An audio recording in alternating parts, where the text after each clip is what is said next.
અંકલેશ્વરમાં બોર્ડની પરીક્ષામાં કેટલીક વિદ્યાર્થીનીઓના ચહેરા પરથી હિજાબ કઢાવવામાં આવતા વિવાદ સર્જાયો હતો અને ત્યારે આ મામલે વાલીઓનું ટોળું વિદ્યાર્થીનીઓ સાથે ગેરવર્તનના આક્ષેપ સાથે શાળામાં પહોંચ્યું હતું, જ્યારે શિક્ષણ વિભાગ દ્વારા તપાસ કરવામાં આવતા શાળાના કાર્યવાહી અયોગ્ય જણાઈ હોવાઈ હતી, જેને લઈને 3 સંચાલકોને બદલવામાં આવ્યા છે।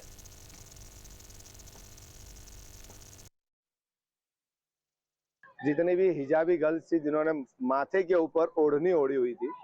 या स्कार्फ पहना हुआ था, उनके स्कार्फ आके सारे बच्चों के सामने उतरवाए। अभी हम लोग वीडियो देख के आ रहे हैं, पेन ड्राइव में वीडियो लिया है कि पूरी के पूरी क्लास के बच्चे वो स्टूडेंट को इस तरह देख रहे हैं जैसे उसने मालूम नहीं चोरी करी है या क्या काफिलों में पकड़े गए। पूरा के पूरा मॉरल डाउन कर दिया बच्चों का। एग्जाम स्टार्ट होने से पहले बच्चों ने ढंग से एग्जाम नहीं दी है। વિદ્યાર્થીનીઓને પરીક્ષા આપતી વખતે તેમનો હિજાબ ઉતારવાની ફરજ પાડી આચાર્ય જોડે જ્યારે ટેલિફોનિક વાત થઈ ત્યારે એમણે એવું કીધું કે વિદ્યાર્થીનીઓની ઓળખ માટે એમણે આ કરેલું છે, પરંતુ બોર્ડની ગાઈડલાઇનમાં પહેરવેશ અંગે કોઈ પર્ટિક્યુલર સૂચના છે નહીં। ભદ્ર પોશાક પહેરીને વિદ્યાર્થી પરીક્ષા આપી શકે એવો નિયમ છે। એટલે સીસીટીવી ચકાસણી કરતા મને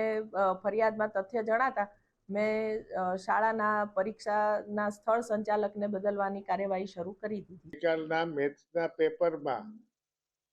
અમુક બાળકોએ આવી રીતે સ્કાર્ફને પહેરેલો, એમને ગેટ ઉપરથી તો ના પાડવામાં આવેલી કે આ તમે વ્યવસ્થિત જગ્યાએ રાખીને ક્લાસરૂમમાં બેસજો, છતાં અમુક બાળકો મળેલા નહીં હોય અથવા એમને ધ્યાનમાં નહીં હોય એટલે એ વિડીયોગ્રાફી કરતા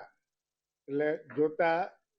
ઓપરેટરના ધ્યાનમાં આવતા એમણે સ્થળ સંચાલકનું ધ્યાન દોરેલું કે આ 2-4 બાળકોએ હજી સ્કાર્ફ પહેરેલો છે, એટલે જે 2-4 બાળકોએ સ્કાર્ફ પહેરેલો એમનો સ્થળ સંચાલકે